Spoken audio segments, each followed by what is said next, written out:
Durcissement des mesures de prévention pour l'Aïd, interdit de circuler.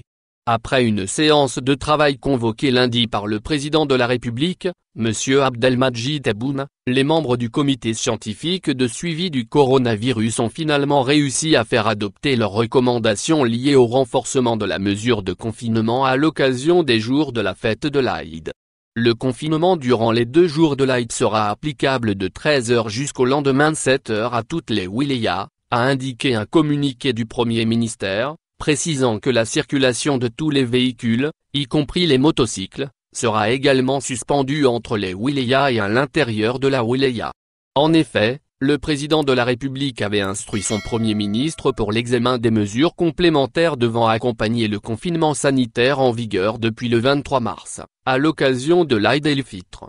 Ces mesures viennent renforcer le dispositif de mise en quarantaine sanitaire qui a été reconduit pour la 4e fois le 14 mai dernier pour une quinzaine de jours. Le dispositif actuel est ponctué par un couvre-feu partiel de 17h jusqu'à 7h, l'interdiction des rassemblements publics, la fermeture des mosquées et des écoles. Selon le communiqué qui a sanctionné la réunion de lundi, le chef de l'État a donné des instructions pour la mise en place de nouvelles dispositions devant renforcer l'actuel dispositif sanitaire.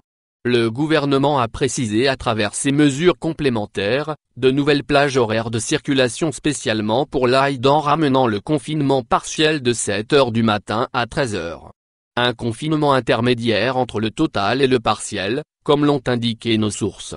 Les horaires autorisés pour les déplacements sont réduits alors que la circulation automobile est interdite. Lors de cette rencontre d'experts, le chef de l'État a abondé avec les membres du comité dans leurs avis sur les efforts consentis pour lutter contre la propagation du coronavirus et sur les voies et moyens de leur renforcement jusqu'à l'éradication définitive de cette pandémie.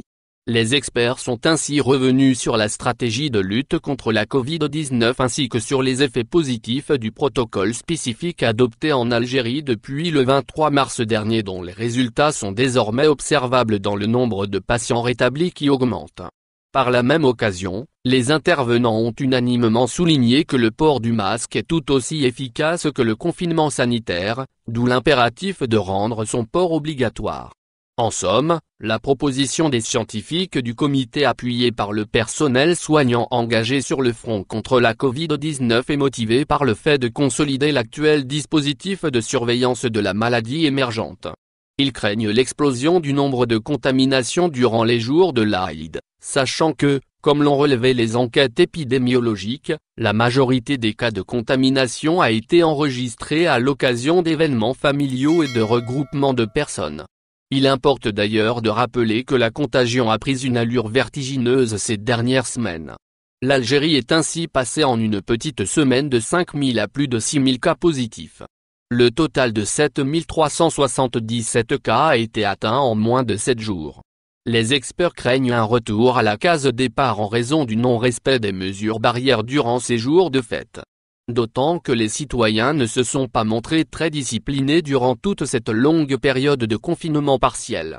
Les mesures de distanciation physique encore moins celles relatives au port des moyens de protection n'ont pas été sérieusement appliquées dans les lieux publics.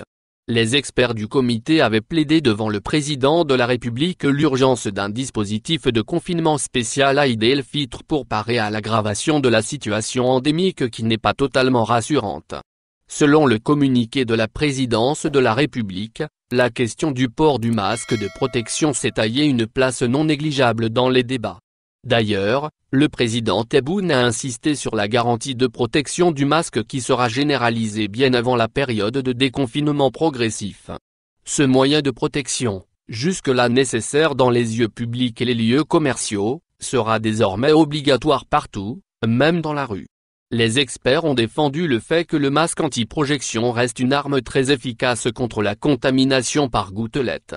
Par ailleurs, lors de la réunion de lundi à la présidence de la République, il a été également abordé la préparation d'un plan de sortie de confinement. Au sujet du confinement ciblé, le chef de l'État a donné des instructions pour élargir l'enquête épidémiologique à toutes les wilayas afin de circonscrire les foyers, et partant stopper l'épidémie à temps. Avant la levée de la séance, le président de la République a salué l'expérience pionnière du comité scientifique et a adressé ses remerciements à ses membres, et à travers eux au personnel de la santé, tous corps confondus, pour leur abnégation et leurs efforts en vue de juguler la pandémie et épargner au pays ses complications.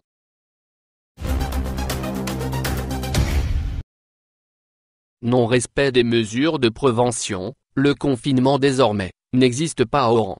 Malgré les appels incessants et pressants lancés par les autorités sanitaires en direction des citoyens pour respecter les mesures préventives qu'elles ont édictées, le nombre de cas confirmés ne cesse d'augmenter chaque jour, ce qui a donné du fil à retordre aux experts et spécialistes en la matière et de la peur bleue à ceux qui redoutent de voir le déconfinement s'installer dans les conditions actuelles. Ceux qui continuent de prendre les choses à la légère font fi des règles d'hygiène, du respect des gestes barrières, de la distanciation sociale, poussant les praticiens jusqu'à qualifier cet état d'inconscience démesuré.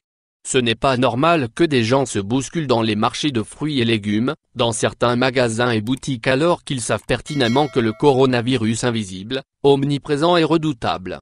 Il ne lâche pas sa victime si elle n'est pas bien protégée. Il s'agglutine, a affirmé un médecin généraliste.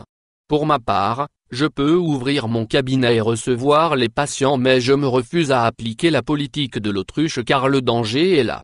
Il faut se mettre à l'évidence. Franchement, je ne veux pas jouer avec le feu et entraîner avec moi au danger des personnes venues pour une simple consultation, a-t-il poursuivi. C'est pourquoi nous demandons à la population d'observer scrupuleusement le confinement et de se protéger contre le coronavirus, a-t-il encore poursuivi.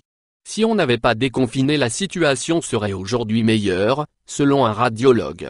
Par ailleurs, dans les quartiers, les gens continuent de se voir en cachette après le tour autour d'un café ou du thé à la menthe malgré le couvre-feu. Ces boissons sont servies en catimini par des cafetiers sans vergogne en cette période de pandémie. Certains organisent des jeux de cartes, dominos au niveau des blocs de certains bâtiments d'habitation et dans la rue. D'autres organisent des rencontres et veillent jusqu'à une heure tardive de la soirée voire jusqu'au jour. Quant à la gent féminine, elle se rencontre le plus normalement du monde à l'exemple des voisines qui organisent tous les jours des soirées ramadanesques autour de boissons chaudes, Malbi, Kalbelouz, Kachekcha tout en oubliant le danger du coronavirus auquel elles sont exposées. Les magasins de vêtements continuent de travailler en catimini à l'approche de l'Aïd des Jou à cache-cache avec les policiers et les gendarmes dans les villages et quartiers populaires d'Oran. Raouya, pas de quota à l'importation de véhicules neufs. Le ministre des Finances Abderrahmane Raouya a affirmé, le mardi 19 mai 2020, lors de la présentation de la loi de finances complémentaire 2020 à l'Assemblée nationale, que l'importation des véhicules neufs par les concessionnaires automobiles ne sera pas soumise au principe des quotas. Il a souligné que le gouvernement travaille à l'élaboration d'une nouvelle stratégie visant à mettre en place une véritable industrie automobile en Algérie, précisant que les résultats de cette stratégie ne seront visibles qu'au bout de 3 ans. Ainsi, les pouvoirs publics sont obligés de recourir à l'importation des véhicules neufs et d'occasion pour répondre aux besoins du marché, en attendant le lancement des usines de production au niveau local. Les opérations d'importation seront soumises à des taxes fixées par la loi de finances complémentaires et se feront selon les capacités financières de chaque concessionnaire, sans aucune restriction de quotas, afin d'éviter le retour de certains comportements suspects dans la distribution des quotas, selon le ministre. Évoquant l'augmentation des prix des carburants, le ministre a justifié cette mesure par la pression que le budget subit en raison du soutien de l'État aux carburants. Lancé officiellement hier, par Djerad. Une télé dédiée à l'enseignement à distance. Le Premier ministre Abdelaziz Djerad a procédé hier à Alger, au lancement de la diffusion à titre expérimental d'une chaîne thématique publique dédiée à l'enseignement à distance, via le satellite algérien. Al-Khomsa 1, coïncidant avec la célébration de la Journée nationale de l'étudiant.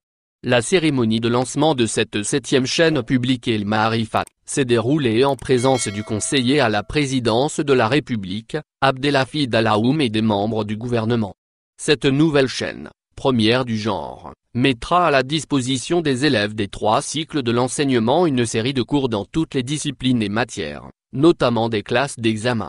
Le choix de la Journée nationale de l'étudiant pour le lancement de la diffusion de cette chaîne a été motivé par la symbolique de cette date, pour l'Algérie. Le président de la République, Abdelmadjid Tebboune avait annoncé, la semaine dernière, lors d'une réunion extraordinaire du Conseil des ministres par visioconférence, le lancement de cette chaîne de télévision spécialisée.